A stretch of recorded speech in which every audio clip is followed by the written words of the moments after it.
যদি আপনি আর্মিকে না পাঠান, আপনার দেশে কু হয়ে যাবে, আপনার দেশে কু করবে। আই এম টেলিং ইউ, সেটা 3 মাস লাগুক, 4 মাস লাগুক, 6 মাস লাগুক, যদি এই পরিস্থিতি চলতে থাকে। আর্মি আপনার এই ডেটেরিয়েটিং ল এন্ড অর্ডার সিচুয়েশনের সাথে থাকবে না। ডেটেরিয়েট হতে থাকে যদি ল এন্ড অর্ডার এইভাবে, যদি আপনার ইকোনমি এইভাবে ডেটেরিয়েট হতে পারে, army will have no option but to take over the country.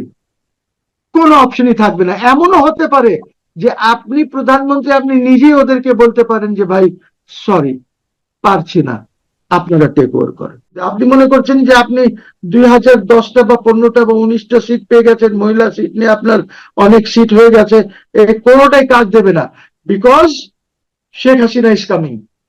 Sheikh Hasina is coming, and Sheikh হাসিনার coming means tornado. Sheikh Hasina যখন বাংলাদেশে ঢুকবে, there will be a tornado.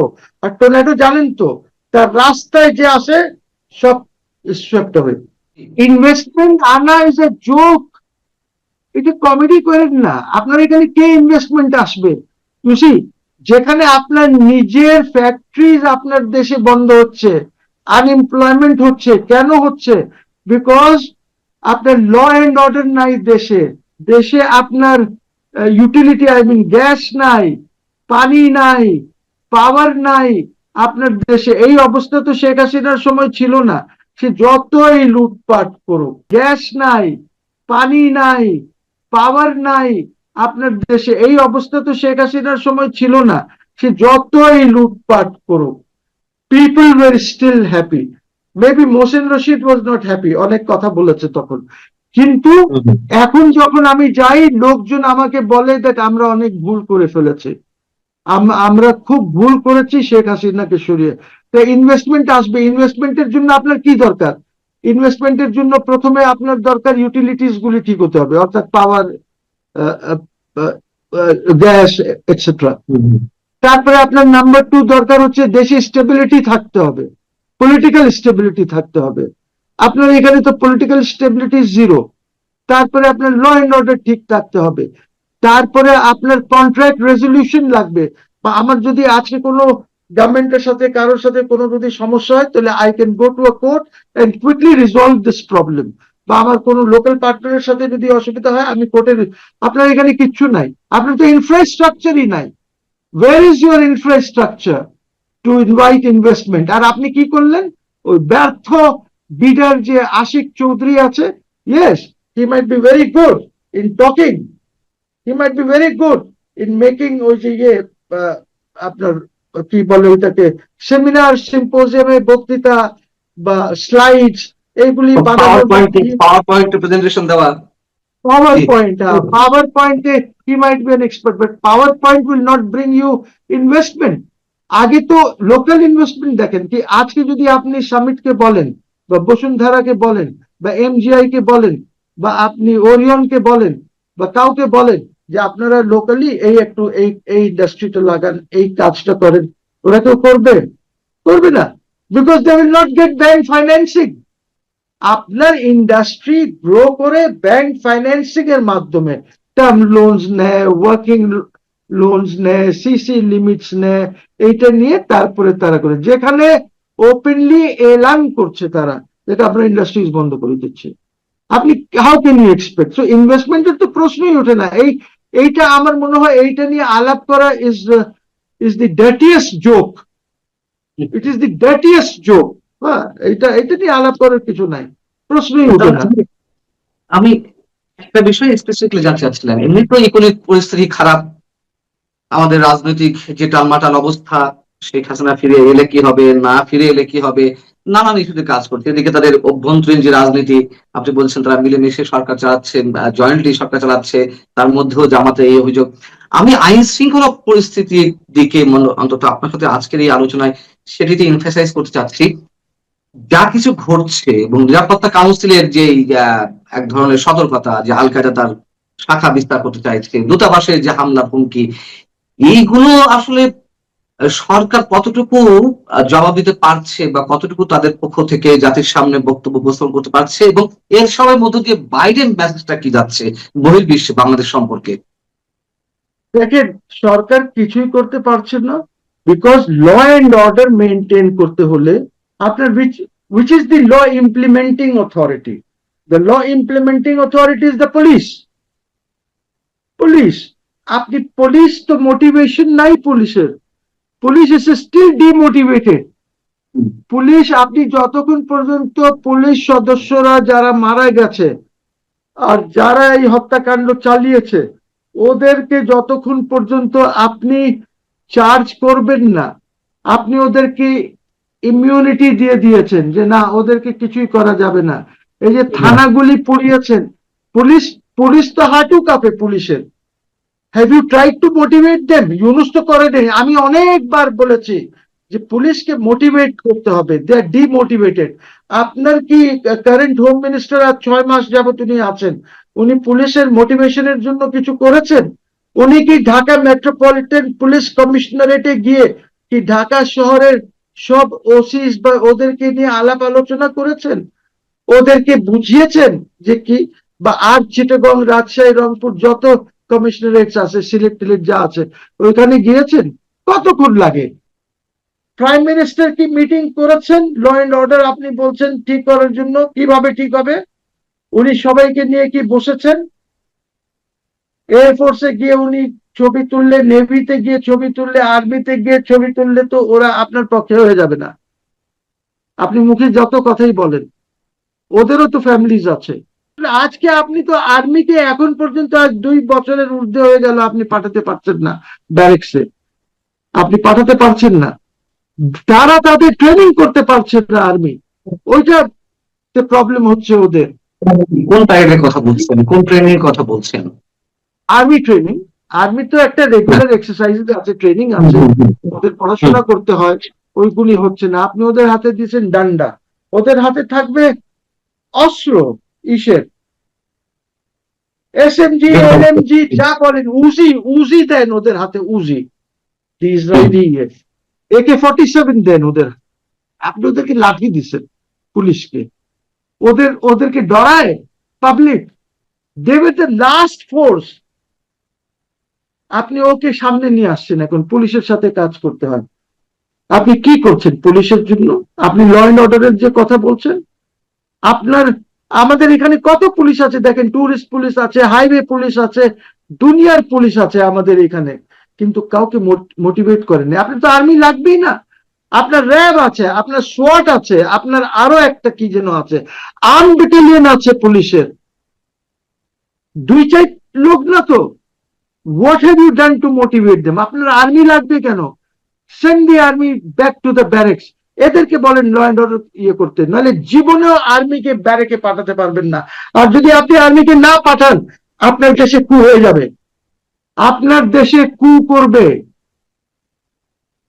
আপনার দেশে কু হয়ে যাবে। আই এম টেলিং ইউ, সেটা 3 মাস লাগুক, 4 মাস লাগুক, 6 মাস লাগুক, যদি এই পরিস্থিতি চলতে থাকে, আর্মি আপনার এই ডিটেরিয়েটিং ল এন্ড অর্ডার সিচুয়েশনের সাথে থাকবে না। তাদেরকে তো পর্যায়ক্রমে নেওয়া হবে এই কথা বলা হচ্ছে, এই কথা বলেছে অনেক আগে আমাদের স্বরাষ্ট্রমন্ত্রী, যে সময় হলেই সেনাবাহিনীর সদস্যরা ব্যারাকে ফিরে যাবে, কিন্তু তার কোন লক্ষণ কি দেখতে পাচ্ছি?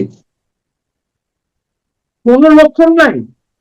আপনার পুলিশ ইজ ডিমোটিভেটেড, ওদেরকে ঠিক করেন, আর্মিকে রেখে ওদেরকে ঠিক করেন, আগে ঠিক করেন, so that army can go back to the barracks, তাদের যে কাজ আছে তারা যেন করতে পারে। আর যদি আপনি এটা না করেন, ডেটেরিয়েট হতে থাকে যদি ল এন্ড অর্ডার এইভাবে, যদি আপনার ইকোনমি এইভাবে ডেটেরিয়েট হতে পারে, army will have no option but to take over the country. কোনো অপশনই থাকবে না। এমনও হতে পারে যে আপনি প্রধানমন্ত্রী, আপনি নিজেই ওদেরকে বলতে পারেন যে ভাই সরি, পারছি না, আপনারা টেক ওভার করেন, এরকম পরিস্থিতি হয়ে যেতে। তাহলে আশার আশা জায়গা নিয়ে কোনো জায়গা আপনি দিতে পারছেন কিনা? না, আশা এখন তো আমি দেখতে পাচ্ছি না। আশা তখনই দেখবো যখন পলিটিক্যাল স্টেবিলিটি হবে। পলিটিক্যাল স্টেবিলিটির মধ্যে আপনার যে লেক্সিকন আছে, আপনার ডিকশনারি থেকে দোসর শব্দটা বের করতে হবে। This must go out of your dictionary. কিন্তু ওটাই তো আবার রাজনীতি। নাম্বার নাম্বার 2, 2, আপনাকে আওয়ামী লীগকে রাজনীতি করতে দিতে হবে। যে নোটিফিকেশনটা করেছিল ইউনূস, ওই নোটিফিকেশনটা আপনাকে উইথড্র করতে হবে, সো দ্যাট দেশে সবাই মিলে রাজনীতি করতে পারে এবং দেশে ইউনিটি হতে পারে। এখন 5, 6, 7 কোটি লোক আপনার বিরুদ্ধে আছে, এই সরকারের বিরুদ্ধে। আপনি মনে করছেন যে আপনি 2010টা বা 15টা বা 19টা সিট পেয়ে গেছেন, মহিলা সিট নিয়ে আপনার অনেক সিট হয়ে গেছে, এই কোনোটাই কাজ দেবে না, because Sheikh Hasina is coming. Sheikh Hasina is coming, and Sheikh হাসিনার coming means tornado. Sheikh Hasina যখন বাংলাদেশে ঢুকবে, there will be a tornado. আর টর্নেডো জানেন তো, তার রাস্তায় যে আসে সব swept away।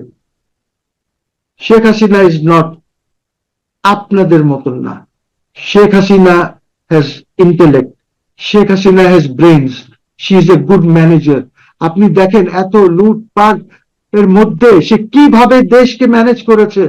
যে রিক্সাওয়ালা বলছে যে আমার ওই সময় আয় বেশি ছিল, এবং দে গিভ ফিগার্স যে আমি এত আয় করতাম, এত খরচ করতাম, এত বাসায় পাঠাতাম, এখন আমার আয় কমে গেছে। কিন্তু আপনি আপনি ওটাই বলছেন যে দোসর শব্দ থেকে বের হতে হবে, ফ্যাসিবাদ এইসব শব্দ থেকে বেরিয়ে আসতে হবে। এখন ওই আওয়ামী দোসর এই শব্দগুলোই তো এখন রাজনীতির পুঁজি। রাজনীতির পুঁজি তারা কেন হারাতে চাইবে? আরে এই দেশে কোনো লজ্জা শরম নাই। এই দেশের পলিটিক্যাল লেক্সিকনে তো ঢুকে গেছে সাউয়া মাউয়া। আরে মেয়েরাও বলে সাউয়া মাউয়া। আমি তো আশ্চর্য হয়ে যাই যে ওদের মুখ থেকে কিভাবে এটা বের হয়। সো আমাদের তো পুরো পলিটিক্যাল কালচারটাই হয়ে গেছে। পৃথিবীতে আমরা মেসেজ দিচ্ছি Bangladesh is a very violent country, it's a very violent country. Bangladesh is a country যেখানে জনগণ আইন মানে না। This is the message that we are transmitting পুরো পৃথিবীকে। এইভাবে করলে হবে? দেশ চলবে? চলবে না। আমাদের কূটনীতি নাই। আপনি জানেন এই ইন্ডিয়ান এটা নিয়ে হাসছে, এখনো বাংলাদেশ বলে নাই স্পষ্ট ভাবে যে আমরা যাচ্ছি না। স্পষ্ট ভাষায় অনেকদিন পর এসে পররাষ্ট্র প্রতিমন্ত্রী বললেন যে ভারত সফরের বিষয়ে দুই পক্ষের আলোচনা চলছে। That's what I am saying. আপনার মোদি তো 28 তারিখের পরে ইজ নট অ্যাভেলেবল। কালকে 26 তারিখ, মাঝখানে 27 তারিখ।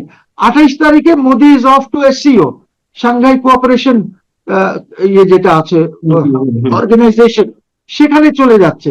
ওইখান থেকে আসার পর he will be very busy with BRICS. BRICS শেষ করে he goes to the General Assembly. ওর তো আর টাইম নাই, আর আপনাকে আর টাইম দেবেও না। সে যদি গল্প করতে যায়, মোদি যদি যোগাও করে, ডান্স ডিস্কো করে, তারপরে আপনাকে আর সময় দেবে না। আপনাকে আর সময় দেবে, আপনার আর তেল মারবে না। আপনাকে অনেক তেল মেরেছে, যার জন্য Modi is being severely criticise. India is criticising Modi for this. আপনার জন্য আজকে ক্রিটিসিজম হচ্ছে। কি ছিল, একদিনের জন্য যেতেন, যে গঙ্গা তিস্তা আলাপ করে আসতেন। আপনি তো চায়নার সাথে তো আপনি কিছু করতে পারেন নাই।